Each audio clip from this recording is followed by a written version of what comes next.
Alors je suis avec Nicolas. Salut Nicolas, Salut. que tout le monde applaudir, qui est venu cuisiner le bœuf de Chalosse. Je rappelle que le bœuf de Chalosse, ce n'est pas une race de bœuf ou de vache, c'est un mode d'élevage, puisque on va en fait là on avait des blondes d'Aquitaine qui sont en fait qui démarrent leur vie en prairie, qui terminent aux céréales, en étable et souvent au maïs, puisqu'on est dans la région, et ça leur donne un grain de viande absolument superbe. Mais ça peut être d'autres variétés que la blonde d'Aquitaine. Mais ça veut dire, Vincent, ça veut dire qu'on peut avoir un bœuf de Chalosse dans d'autres endroits, puisque tu dis que c'est non, façon... ça veut dire non, que en fait, ça veut dire que quand même il y a une aire de production, voilà. si tu veux, mais ça peut être de la basadaise, ça peut être de la limousine, souvent de la blonde d'Aquitaine parce que c'est la plus utilisée. Voilà, Nico est venu nous préparer quoi?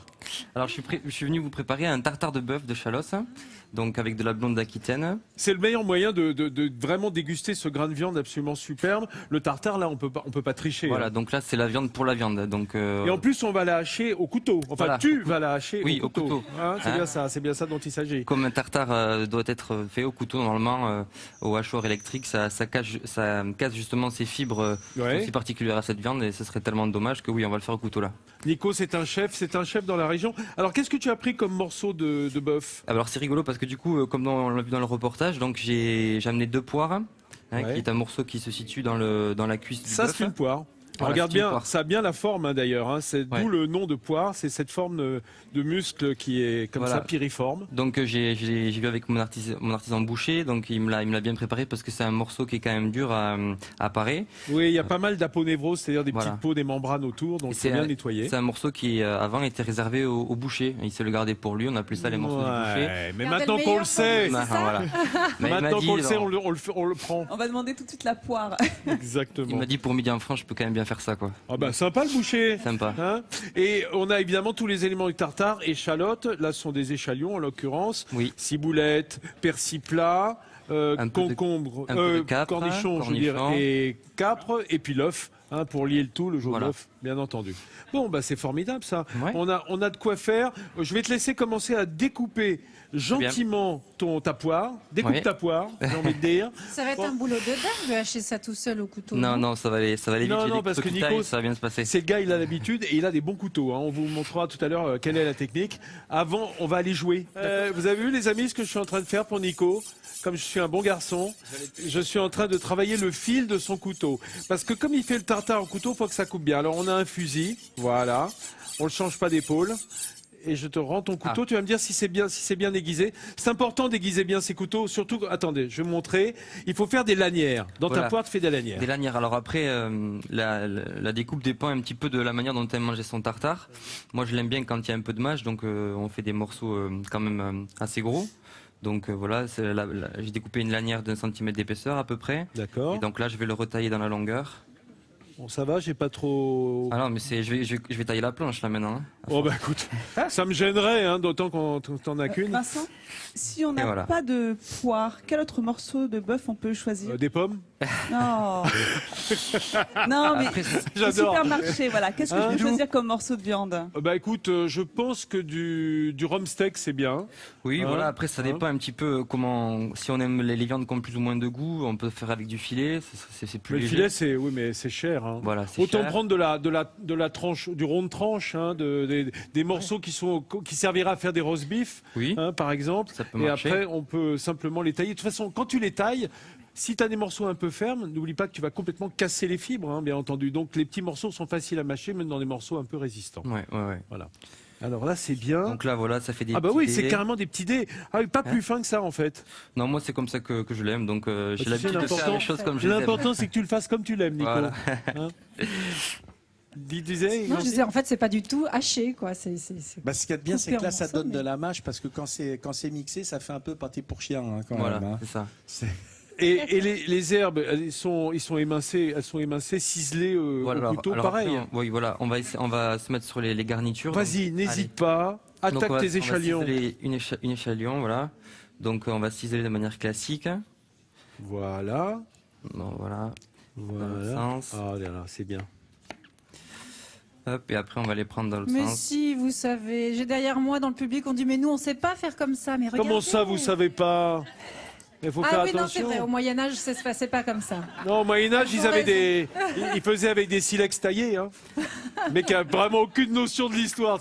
C'est l'ère de la pierre taillée, le Moyen-Âge, non? Dans ce temps-là, Nico est en train d'émincer le persil tranquillement. Ouais. Excusez-moi de vous le dire. C'est le gars, vraiment, il ne perd pas son calme. Et là, on m'a dit, il y a un tartare à faire, moi je fais un tartare. Hein. Attends. Voilà, c'est là que j'aime bien Nicolas, moi. C'est le gars, on lui dit, il y a un tartare à faire. Et bien, il dit, où est le tartare? On va le faire. Alors, plus, Nico. Le monde qui est autour du plateau, si je me loupe. Ouais, moi, non, je fais un puis en tartare, plus, hein. tu tiens à tes doigts, tu as raison. Voilà. Tu as changé de couteau, là, pour les herbes? Oui, alors, bon, c'est des habitudes de cuisinier. Pour émincer, j'utilise un éminceur, justement. Ça fait. Voilà. Et oui, parce que la lame est courbe et donc ça permet d'avoir un balancement. Voilà, Vous voilà. voyez, le fil de la lame, il n'est pas droit, comme sur des tranches larges, par exemple. L'éminceur, ça permet d'avoir ce mouvement un peu de balancier. Voilà. Pour garder le contact avec tout le temps, garder avec oui, etc. Ah oui. D'ailleurs, Oui. à la maison, s'il faut avoir 3 couteaux, ce serait ces 3-là, quoi. Un petit couteau d'office, un éminceur et un autre couteau un peu plus long avec une lame longue et avec ça, on va partout, quoi. Voilà, on peut tout faire. Peut-être un économe pour éplucher les patates? Oui, Ah oui, ouais, oui. Moi, ça me facilite la On peut vie faire quand au même. couteau, ouais, mais bon. Bien sûr. Regardez dans le saladier. Alors, on va ajouter ça à notre bœuf, Voilà. bien entendu. Est-ce que, alors, toi, vas-y, où t'emmènes ça, là? Est-ce que je te vois partir? Ah oui, vas-y, allez. Vas-y, montre-moi. Effectivement, c'est plus facile de faire glisser carrément dans le saladier ou dans le cul de poule, hein, selon ce qu'on a, bien entendu.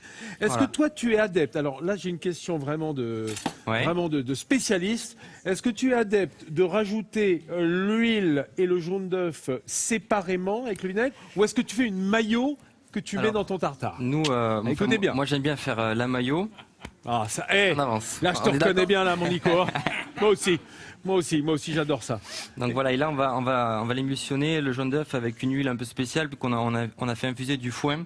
Donc, à froid. Très bien, Donc, ça va donner un petit arôme. Voilà, un petit côté, un petit arôme. Ça va rappeler les prairies dont se nourrit le bœuf de Chalon. Voilà. Alors, regardez, Nicolas, il est parti dans la mayo. Je sais que la mayo, ça fait peur à certains, et pourtant, moi, franchement, je vois pas pourquoi ça ne se rate pas une mayonnaise. Non. Tout, c'est de démarrer œuf moutarde. Voilà, œuf moutarde. Alors, et de monter gentiment à l'huile. Alors, un fouet, c'est ce qu'il y a de mieux, franchement. Alors, au début, tout monter doucement. avec une girafe aussi, non? Comment? Avec une girafe, non? Alors, on peut monter avec une girafe, mais pas dans l'ascenseur. Il vaut mieux la prendre dans l'escalier à ce moment-là. C'est haut, donc c'est Non, mais t'es d'accord? Non, une girafe, oui, mais ça va émulsionner trop fort. On aura une mayonnaise très dure. Plus tu tournes vite, plus la mayonnaise est solide. Oui. Alors qu'on aime bien qu'il y ait une certaine onctuosité, Nico. Alors là, je sais pas pour toi, mais moi, ouais. Attention. Dis donc, attention. Hein. Il est costaud. Hein. Et voilà. Non, mais voilà, pas trop serré. Au début, il faut y aller doucement avec l'huile, puis après, plus elle a pris et plus on peut y aller. C'est ça. On parle de la température des ingrédients qu'on met, c'est important. Tu as raison. Oui, à température ambiante, les œufs. Oui, alors comme généralement on sort les œufs du réfrigérateur et parfois même, en tout cas je veux pas dénoncer ma femme, on met la moutarde au réfrigérateur, et ben c'est vrai qu'une fois que ça sort, faut le laisser un quart d'heure. Mélanger le jaune d'œuf et la moutarde avant de monter, parce que ça s'émulsionne mieux à température pas trop froide. Qu'est-ce que tu as dit? Non, je disais, tu le réchauffes sous les bras, c'est plus rapide. Moi, je fais bien ça, sûr, le jaune d'œuf, c'est très bien. Puis ça laisse pas de traces, c'est ça qui est bien, c'est très agréable. En coquille, évidemment. Tu sais, c'est la journée où on fait pas violence aux femmes, donc je trouve que c'est une bonne idée. Qu'est-ce que t'en penses, toi? Ouais, Nathalie, moi, de super. À Nathalie Simon, je peux rien lui dire, donc je peux pas. Nico, je t'aime. Un grand fan de Nathalie. Oh là là là là. Très ému de l'avoir en face de moi. T'as un petit peu craqué sur Nathalie Simon, Nico? Non, je peux rien sans dire. faire offense à Nathalie. Oh bah non, alors là, aucune offense, bien sûr. Là, mais. Et ben moi, tu sais à quel moment je la regardais à la télé? J'ai toujours gardé beaucoup d'admiration. Regarde, magique, c'est l'adjectif qui s'applique le mieux au steak tartare. Bon, elle n'était pas géniale cette transition. J'ai trouvé que c'est une cascade risquée, ça va. Hein, magie. Regardez, tout à l'heure c'était un bœuf de Chalosse, maintenant magie, c'est un tartare. Voilà. Alors tu as fait une mayonnaise, je vais te laisser l'incorporer. Ça se fait au dernier moment, ça. Hein? Oui, voilà, juste avant de servir. Donc de toute manière, alors ça c'est. Alors ça c'est un morceau de foie gras, donc qui a été congelé. On va faire des copeaux qu'on va mettre sur le foie gras pour. Ça va être bon ça. Un esprit un peu festif. Et puis comme dis donc, tu serais pas un peu landais, toi, comme chef? Il y a du foie gras un peu partout serré dans notre cuisine. C'est ça. Là où on mettrait d'autres formes de gras. Ça, c'est coquin. C'est comme le cheveu. C'est coquin, ça. Dis donc, c'est une recette que tu fais pour Nathalie Simon. Oh là là, oh dis donc. Nico, tiens-toi, tu es un homme. Ça a l'air bien. Allons, voyons. Mais Nathalie adore le tartare. Hein. C'est vrai, On t'aimes prend ça, souvent Nat? quand on va au restaurant. C'est vrai. T'aimes ça, Nathalie? Oui, mais je pense que ce tartare-là, je l'ai jamais mangé. Ah. Il a l'air d'être très bon. Elle est séduite. On va vous laisser avec Jean-Seb, je te Nicolas laisse est parce que moi je sors, c'est trop horrible.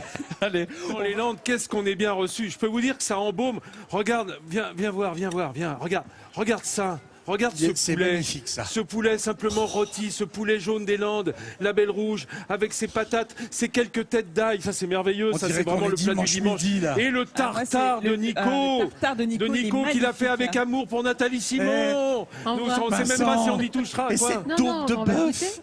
cette daube landaise. Oh, la viens, daube landaise, viens dans la daube landaise de bœuf Ah, de moi, Chalosse. Ça, c'est magnifique, ça. Et ça, Regardez, Oh, c'est- les amis, si vous voulez voir comment il a fait son tartare, c'est très simple. Tout c'est d'y passer quelques minutes, d'avoir les bons produits, de prendre de la poire, par exemple, ou alors du cœur de rhum steak. Ensuite, on va faire des grandes lanières avec un couteau qu'on a bien aiguisé, et puis des petits dés. Voilà, et plus on est doué, plus on fait des petits dés. Si on fait des gros dés, c'est qu'on n'est pas très doué ou qu'on a un couteau qui coupe pas très bien.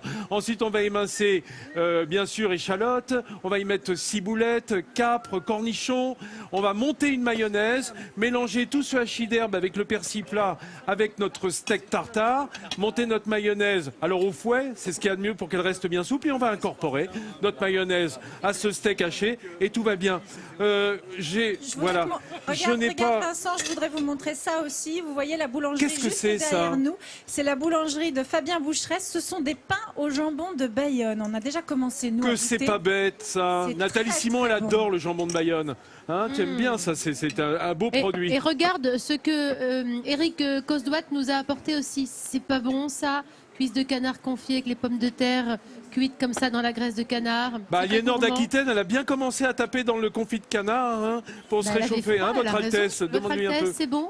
Oui, très très bon. Moi, je me Merci. suis permis d'inviter Véronique, notre éleveuse de poney landais, Mais tu as bien fait. qui n'ose plus, qui ne sait plus quoi goûter parmi tout ça. Ah bah non, parce qu'on ne sait pas que choisir. Tellement il y a de bonnes Et choses. ça, c'est délicieux, la daube. Ça fond La dans daube, elle est bouche. Elle absolument superbe. délicieuse. Merci Nicolas, merci Nicolas, notre chef bravo. qui est venu faire le tartare. Merci à tous les amis des Bascognales qui sont venus malgré les frimas, hein, qui sont venus depuis le XIIIe siècle. C'est pour vous dire, ils ont fait du chemin. On se retrouve demain ici, comme on était bien partout ici et dans les Landes, toute la journée. On va rester encore jusqu'à vendredi soir. On est bien. Je vous dis bon appétit du nord au midi en France. Et on se retrouve demain au même endroit. À demain. Allez, voilà.